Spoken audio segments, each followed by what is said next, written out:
What's going on, everyone? It's Ben from YGO from Zero, back with another Retro Yu-Gi-Oh video, and back with another Dad Return video. We've been featuring this format recently on the channel, which was held in April of 2008 at SJC Minneapolis of that year, using the March 2008 ban list and a card pool that generally goes up to Phantom Darkness. Now, Phantom Darkness is one of the most broken sets in the game's history. There's a lot you can do with the new stuff like Dad Return stuff. You know, that deck is very, very powerful at OTKing and just killing through a lot of different things. But another thing you can do with the new stuff in Phantom Darkness is an FTK. Yay! Now, there are actually a couple different versions of this FTK you can do, but the general basic idea of it is that you're looping Dark Magician of Chaos, Spell Economics, Dimension Fusion, and something that contribute off the Dark Magician of Chaos to burn your opponent. And we're using Toon Cannon Soldier here. You can also use Shadow Priestess of Ohm. I think that was the card that was generally used more historically. But Toon Cannon Soldier is a little bit better for our purposes because we get triple Toon Table of Contents to search it out. So I think it makes a little bit more sense to go for Toon Cannon Soldier. And if you're doing this loop infinitely anyways, it doesn't really matter that this is only dealing 500 damage as opposed to 800 damage. So basically, the idea of the FTK is to assemble these different pieces together and just keep bringing back the DMOC with Dimfuse, bring back Dimfuse with the DMOC, and then just, burning your opponent to death. So that's the general idea of this FTK. And this FTK has been around for a little bit. These cards are not new to Phantom Darkness. However, the means to actually get into these cards is now more than ever because you've got things like Allure of Darkness at 3 copies. You've got Cyber Valley, which is actually an incredibly good card in this style of FTK. So, the tools have increased for decks like this, and so they're just going to have a bit of a better time of it in this format. And I think in a vacuum, just on its own, this deck is actually very, very competent and can assemble the FTK a lot more often than it could in the past. So that's a very, very good thing to know about. Now, do I think it is, sort of a meta contender? I don't quite know about that. I'm not quite convinced for reasons that I'll get into a little bit later. But I do think this deck is probably as powerful as it ever gets before Dimfuse is banned, and so it is worth covering it here, even though I know people don't like to, watch FTKs, play FTKs, etc. I do think it's important to just talk about because it is in this format. Now, this main deck here that you see before you was made by a user on the Discord server, Aratos, who also freaking gets on the channel. They're a very, very good deck builder, and, they did optimize this deck a fair bit, so I do like the general build of it. I'd say the one thing that I'm a little bit iffy on is actually Destiny Hero Disc Commander. That might actually seem crazy because I know Disc Commander is basically a draw 2 if you get Engrave and then revive it with something like Reborn or Premature Burial. But the reason I don't like Disc Commander as much is because I feel like it interferes with your Monster Gate stuff. There are plenty of times where you want to Monster Gate into something like DMOC and want to guarantee that a little bit more. But given that we don't have ways to actually search out Disc Commander directly, we're not playing Stratos, we're not playing Rhoda, things like that. This thing can just be in your deck, and if you hit this thing off Monster Gate, it's pretty bad because it doesn't actually do anything for you on field upon being hit. And generally, I like to play things in a Monster Gate style deck that actually do things upon hitting the field or can do things later. Like, for instance, Cyber Valley also can be hit off Monster Gate, but generally you don't care about that as much because Cyber Valley is one of your key pieces for actually comboing off and doing more things later. So I do think that Disc Commander can be a little bit awkward here. Of course, it's really, really good if you get an Engrave and then revive it, but I feel like that's not necessarily something worth considering, given that you've got plenty of other things that are great to get Engrave and then revive. So I'm not the biggest fan of Disc Commander here, but, that might just be I'm not playing around it as much as I should be. And, it does come up occasionally that, like, you do want this thing in rotation to revive it and then get more draws and things like that. But speaking of, the deck is basically all draws. We've got tons of draw engine here. We've got triple Allure of Darkness to draw 2 deeper and also potentially banish something like DMOC to get it in rotation for our Dimfuse stuff. Very, very powerful card here. We have card destruction to dig deeper into the deck. Triple Destiny draw, 2 Pitcher Destiny Heroes, of which we're playing more than just the Disc Commander. We're also playing double Dogma and triple Plasma. And you might wonder, why are you playing these cards? You can't really bring these out that easily. And the reason we're playing them is because they're level 8s, so they actually pair well with another draw spell. We're playing Trade In, which is also at 3 in this deck. We're playing the DMOC as well to pair with that, and also a Toon Blue Eyes Dragon here. Also a level 8, and it's searchable off Toon Table content, so it can occasionally be free trade-in fodder for you if you get into the TTC. So we're also playing double Hand Destruction here to draw deeper in our deck. I think this could also maybe be cut down a little bit because Hand Destruction can be a little bit awkward I know when you're playing card destruction, it seems like kind of a better card destruction because you get to keep some cards in your hand. But oftentimes when you go for a card destruction, you're just like, my hand is complete garbage. I just need more. And sometimes the things you have to pitch off hand destruction, it can be a very, very tough choice. And tough choices aren't necessarily a bad thing, but in this style of deck, it can make just another obstacle to actually assembling your FTK as opposed to an enabler to get into it. So I'm not the hugest fan of hand destruction, but I do understand why it's here. Also, this thing and also card destruction draws your opponent into more things, which actually can be a bit of a major problem. And hand destruction is a bit more of a problem than card destruction in that regard because basically this deck is very, very weak to hand traps, specifically DD Crow.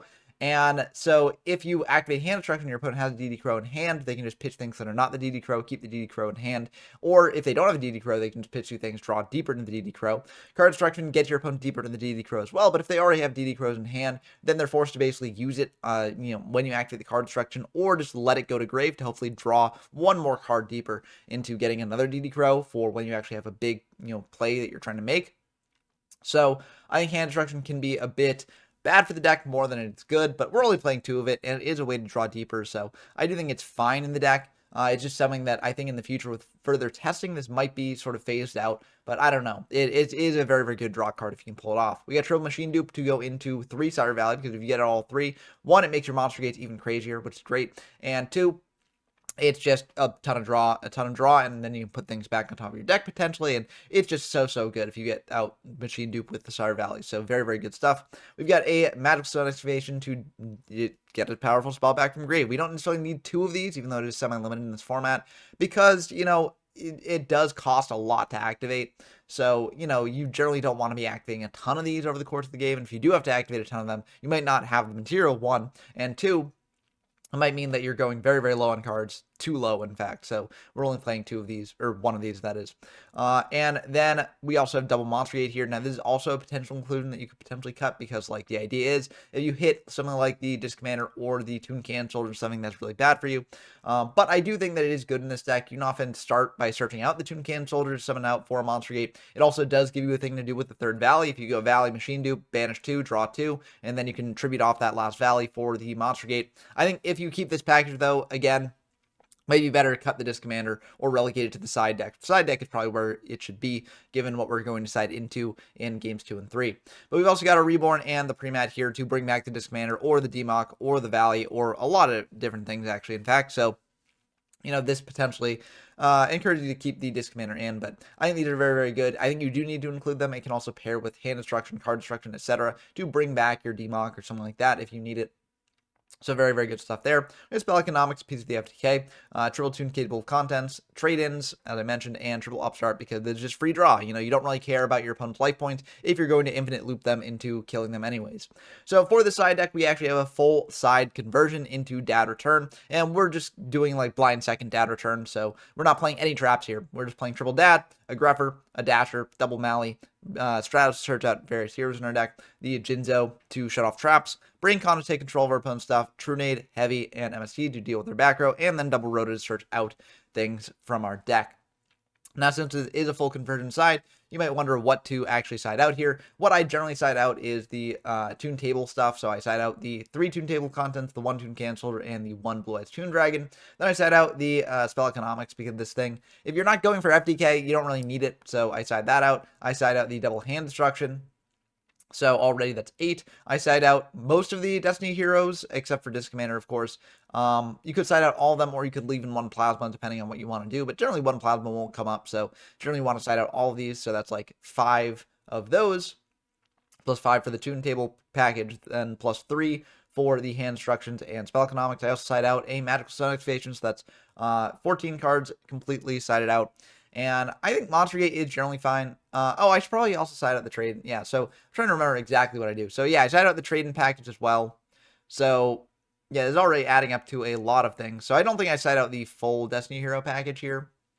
Maybe I keep in some hand instructions because it's not the worst thing in this match. But yeah, I definitely side out the 5 Toon Table contents and the Blue Eyes Toon Dragon, Toon Can Soldier stuff. Side out the 3 trade-ins. Definitely some amount of the Destiny Hero level 8s. So the double Dogmas at least, and then double Plasma probably, maybe triple Plasma even. But we're getting into, very risky territory. But yeah, I think it probably is good just to side out triple trade-in, 1 Magical Stone, triple Toon Table Contents, Blue Eyes, Toon Cannon Soldier, the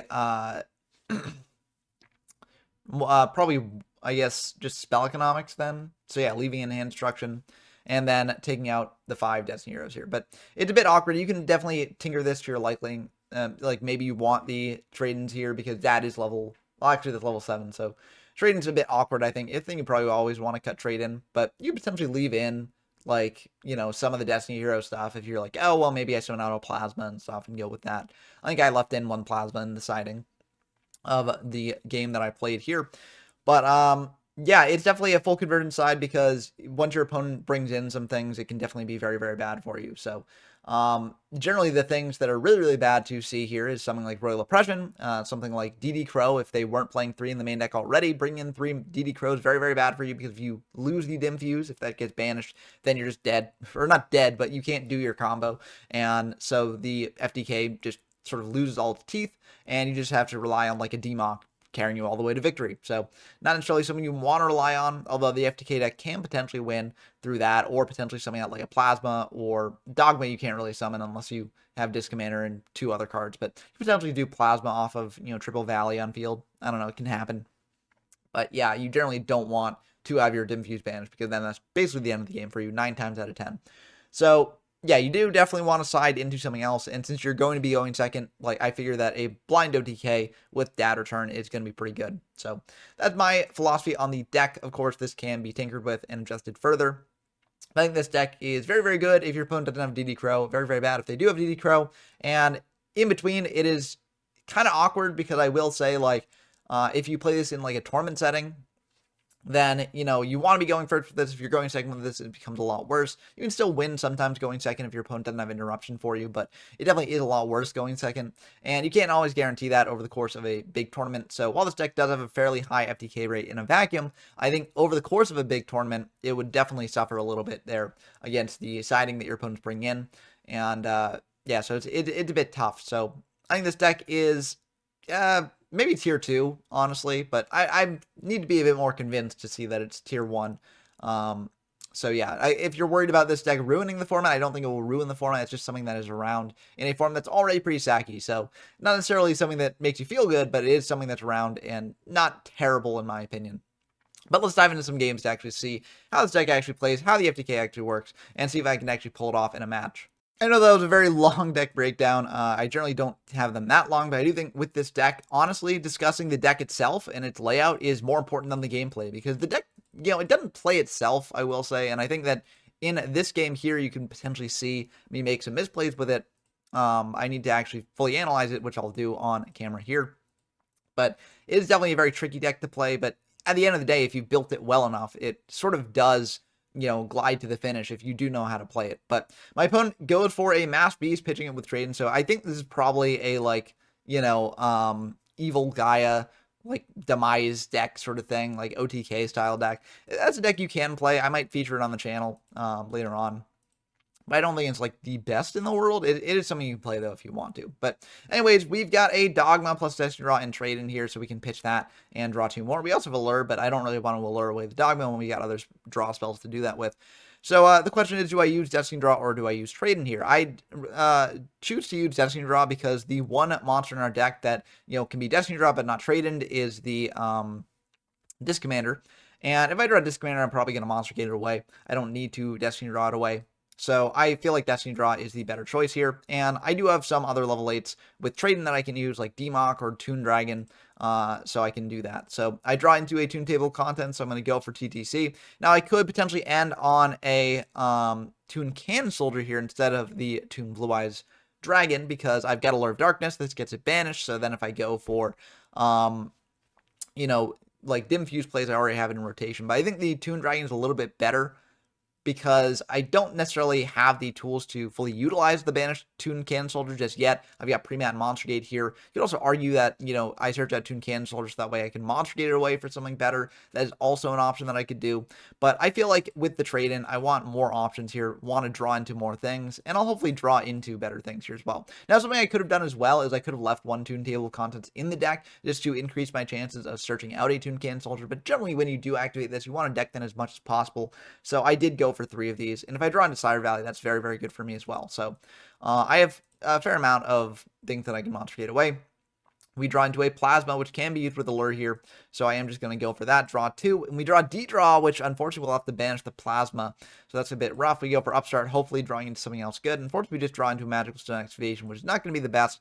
We kind of have to do something a bit desperate here. We go for Magical Stone, pitching the D-Draw and the Pre-Mat. I think, honestly, I should have pitched a Monster Gate, but the reason I didn't pitch Monster Gate is because if I Monster Gate into a Disc Commander, then I'm in a really, really bad spot, because that basically ends my turn. So this is another thing where, like, if I wasn't playing Disc Commander in the deck, I would have played this differently, probably kept the Pre-Mat around in hand, which could provide more extension later. Also brought the, Toon Canceller back in rotation after I Monster Gated away.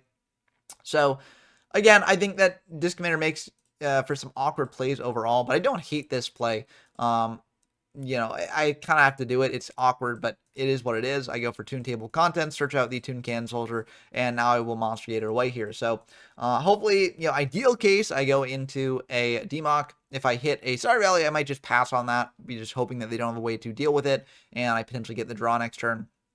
But if I hit Disc Commander, I'm definitely Monster Gating that away to hopefully hit something better. But I do indeed hit into the DMOC, so I get a bit lucky here, although it does take a fair amount of my deck to actually go into that. But there is the DMOC indeed. I add back the Dim Fuse here. It is a bit of a tough choice because, I need to get that Toon Can Soldier back in rotation, so I need to get back the Reborn or the Pre-Mat or something like that. But the way I figure it is I have 4 potential hits off Monster Gate left in my deck. I've got the Disc Commander, and I've got the triple Valley, right? I've not gotten into any Valley so far. So the way I figured it is, like, if I get back Dim Fuse, and I start the Spell Economics loop a little bit, what I can do is I can Monster Gate away the DMOC, and then hit into Valley. Then I go for Spell Economics, activate Dim Fuse, bring back the DMOC, banish the DMOC in the Valley to draw 2. Then I go for Dim Fuse again because I've added that back off DMOC. And I get back the Valley and the DMOC. And then I can actually go for banish the Valley and a Valley from hand, which I will likely draw into at some point, to stack something on top of my deck. Probably the Reborn or the Pre-Mat or something like that. And then I can basically keep going for the Dim Fuse plays here. So, it's a bit convoluted. It will take a couple, iterations of activating Dim Fuse and Spell Economics and stuff like that. But I think it will eventually get me to where I want to be, which is, having a way to access the Toon Can Soldier back in rotation here. So, yeah, so I basically have to go for Monster Gate on the DMOC and hope that I don't hit the Disc Commander. I have a 3/4 chance of not hitting it, so it's okay, but there's the Disc Commander again. And again, this is sort of like why I'm not in love with Disc Commander in the deck. Occasionally, it can go off if you, go into Reborn or Pre-Mat or something like that to bring back the Disc Commander, but if it doesn't go off, it's just really, really bad for you. So, yeah, that's a bit awkward there, so I kind of just have to end my turn on that. I mean, I could actually go for Economics and Dim Fuse to bring back the DMOC. Hope that they can't out this. So that is indeed what I'll do here. And I'm going to think about this a bit and add back the Dim Fuse because this gives me follow-up next turn. If they go for, like, Demise and, pop our DMOC, at least this way we can bring it back with the Dim Fuse. So I figure this should be fine. We'll attack in to the Senju here, not Manju. Hitting into that. And then passing back to my opponent here. They're going to go for an ARA, so they do need to have that online. So they probably have Demise here. And they do indeed have Demise, so they can blow up the board. And as long as they can't drop us down below 2,000, I feel like we're in a good spot. But unfortunately, they go for Megamorph here. And then they summon out a Beta the Magic Warrior, which is a rock monster you can play in this deck. And they'll attack in for a fair bit of damage. Not enough to kill me, but enough to drop me down below Dim Fuse range. And I only have the 1 Spell Economics, so it's not going to help me that much. I draw into Sire Valley. But if I summon out Sire Valley, they just go, Demise, pop the board, and attack it with Demise. So I just lose the game here. I don't have enough fodder in hand to go for a Valley play to stack something top of the deck. Not that that would help. So, yeah, it would be the end of the game. So, end of game 1. Luckily, game 2, if you lose the first game, siding's very simple. You just keep the deck exactly the same and hope for the FTK here. Although it does become a bit harder for you if your opponent sides in some crows that they maybe weren't playing in the deck. Like, I'm not sure if Soul here was playing crows in the main deck, but they might be playing it on the side, so they might have brought those in, and it makes it a little bit tougher here, especially when we have a hand destruction here that we kind of have to use up for things. But we go for Toon Table of Contents here. I'm going to go for the same play I made last game, going for the Toon Blue Eyes here. And then I can go for Upstart. Now that I've decked in a little bit, I didn't necessarily want to go to Upstart beforehand, although I could have because, if I draw a second Toon Table Contest, I search out the, Blue-Eyes Cannon Soldier as well. But I feel like it's fine just waiting until after this. I go for a trade-in here, pitch the Toon Dragon, and draw into a second trade-in, so I can go for that. Upstart Goblin's pretty good here. I'm going to go for trade-in again, pitching that Plasma, drawing 2 more, drawing into a Demock and a Dogma. Very interesting draws there. This is a little bit awkward because I'd obviously like to Monster Gate into the Demock with the Valley, but now I can't really do that. But I can go for a hand destruction here, pitching a Monster Gate and a card destruction, drawing 2 more. Now, I could have potentially also pitched the Demock instead in case I draw into a Reborn or a Premat or something like that. But I'd rather have the Demock, in hand so I can banish it with Valley to stack some in the top of my deck in case I draw into Dimfuse than drawing into the Reborn or the Premat. Maybe that's a mistake because there are 2 Reborn and Premat, but there's only 1 Dimfuse in the deck. But, it's just how I'm playing it here. But Monster Gate is kind of useless here because, I've basically drawn into the target that I want to hit off it. So that's another awkward thing about Monster Gate. And yeah, doing this also gives me more fodder for things like trade-in or D-draw or something like that. So I do want to keep these cards in hand. Even though they are kind of bricks, I do like them there. But we draw into a second Valley and a Machine Dupe, so this Machine Dupe is not going to be the best for us here, but we can go into a second Valley there. And then try and draw 2 to draw our way into more draws or out of the situation. We draw into an Allure of Darkness, drawing 2 more. So now we can banish the Demock here, which is kind of what we wanted to have in hand. And now we can go for a D-draw, pitching a Dogma, drawing 2 more, drawing into another hand destruction. So we're going to have to activate that again. Pitching a Valley and a Machine Dupe. We've already normal summoned once with the Valley, so we're getting engraved. So that way if we draw into Reborn or Premat, we can bring it back.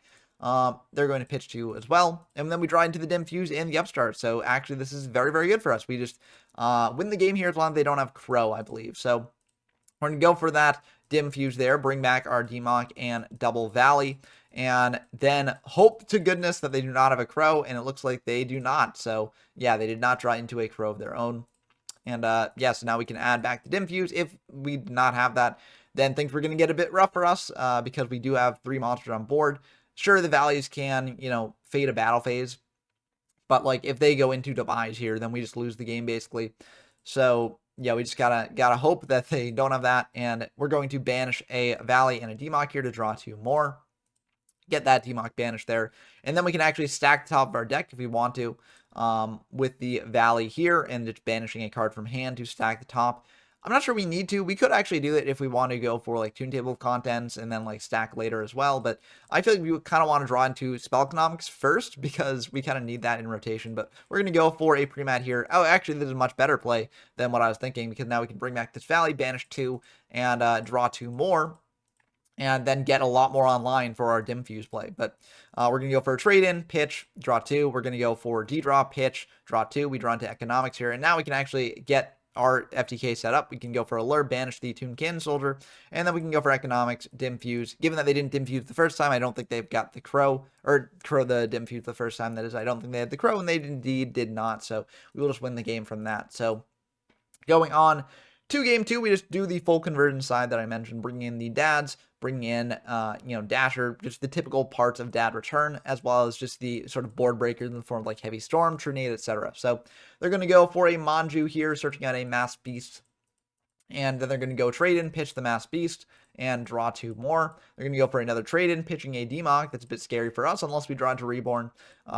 But they're going to draw 2 more, set 1, pass back to us. So now we have to sort of think about, playing around that set card there. But we've got D-draw, so we're going to pitch a Mally first. I figure that's pretty good, just getting engraved for potentially what we need to do here. Then we draw into Greffer, which is actually really good as well. We can actually potentially play around that back row now with the Greffer and the Jinzo here. Although it will be a bit of an interesting play here. So what we're going to do is we're going to think about this, and I think the best line we have to actually play with here is going for Greffer special summon itself, and not using the effect with Prio, because we're actually not going to use the effect to pitch and send from deck at all. What we're going to do here is we're going to actually tribute that for a Jinzo to shut off the trap now. Now, there were other ways we could have potentially set up the Jinzo. For instance, we could have banished the Mally and then summoned out Jinzo over that. But the issue with that is then we don't really have a good way to set up our grave for a dad. And we'll have used our normal summon on the Jinzo. If we want to special summon on the Greffer, we have to pitch a Dasher, and then we don't have a third Dark in Grave. We could potentially use Greffer to pitch the Dark Arm Dragon, send another Dark to Grave, but that's a bit awkward because then it gets 4 Darks in Grave, and we don't really have another good Dark in Grave to do that with. So we could have also done Allure to try and figure out some other way to get our graveyard set up, but I feel like this is the best thing. It basically just loses to a Torrential Tribute, or not Torrential Tribute, a Bottomless Trap Hole. If it's bottomless, we lose access to the Greffer in Graveyard, and then we can't bring out our dads. But if it's anything else, they have to use up that back row to deal with the Greffer, and then we bring out double dad, and we're feeling very good anyways. So, and then we can actually go for a lure on top of that, draw 2 more, banish the Jinzo, because, you know, we likely don't have a way out of that. Or we could actually keep the Jinzo in hand, because actually we do have a way to bring it out, because we summon out the dads, banish the Mally, and then, you know, tribute over the Mally for the Jinzo. So either way here, as long as they don't have bottomless trapple exactly, the Greffer is in a very good spot. And of course, if they have DD Crow, we're also in a kind of complicated situation, but it's not the worst, because we do have a lure to draw deeper into our deck for more extension. But we'll summon out 1 dad, and then summon out another dad, and that's going to be just the end of the game. It seems like they did not have Crow. They just had a bunch of trying to OTK tools in hand. So, yeah, I mean, it's a bit awkward. I don't know if they have things in their side deck equipped to deal with this style of deck, because obviously the deck they're playing kind of wants to go second, but they can't really let us go first because we're an FTK deck. So, yeah, they kind of have to go second, and they might not have the tools to actually stop what we're doing here. So, yes, we did win against this. But, you know, I do think it comes with some caveats, because we were not playing against the sort of, you know, tier 0 deck, although some people would debate that it's tier 0, but I do think that if we play against a dad return deck, we're in a much tougher situation, because, you know, going first, if they've got DD Crows, we're screwed. You know, we just lose the game. And many decks are playing DD Crow. If they're not maining 3, they're maining at least 2 probably. And I think maining 3 is probably correct, because it's just, you know, good to have interaction with your opponent on turn 0 to stop what they're doing. But yeah, I think that deck had a lot more ways to interact with what we're doing here than this style of deck here. And also, I think that going second, you know, they can set up a lot more when they're going first. So, you know, they could set up like Royal Oppression. They could set up like a Mind Crush or a Crush Card Virus or a Trap Death Shoot or something like that. That would be kind of disastrous for us in a lot of situations. So I do think that this deck, while it's very good and it did get a win here, I do think it does have its flaws. With further optimization, I think the FTK rate could improve, but still you are not changing those flaws, right? You're just making the FTK rate a little bit better, which is important, don't get me wrong. Like, you want to be FTKing as much as possible with this deck, because that's your main win con. But I do think that until a way to work around those flaws is really figured out, then this deck is not going to be something that's going to be viewed as like the best deck in the format, or even maybe one of the best decks in the format. So that's my take on it. Of course, I could be proven wrong in the future. Maybe this thing is just very, very dominant in ways that I don't expect, and maybe people just get unlucky not trying into the Crows or not trying ways to deal with this thing. But I do think that this thing is like, it's impressive on paper, but it just does have certain flaws that keep it out of the sort of top levels of play in the metagame. But what do you think? Do you think that I'm sort of underrating this deck? Do you think that this deck is actually a lot better than I'm giving it credit for, and that it could actually win a big tournament? Let me know down in the comments below. I look forward to discussing with y'all as always. Also, as always, if you want to play games in this format or any other formats that I featured on the main channel, head over to the YGO from Zero Discord server, linked in the description down below. We hold weekly locals in these various formats. We also hold monthly tournaments as well. The dad format tournament has already started, but you know, you can head in to actually watch how it's going. And also you can head in to sign up for the next one, which should be in Gladiator format next month. So that'll be fun to get to when we get to that. But I hope that you enjoyed as always. As always, big shout out to my patrons, Rinspin, Porkchop, Brad Knocker, Tyler Compton, GMYFS, Dump Truck, Scout Zero, and Damon Has. It means a lot that you all are supporting this way, and encouraging me to make more videos like this one in the future. But I hope that you enjoyed as always. Until next time, I've been Ben from YGO from Zero. I'm signing off. Peace.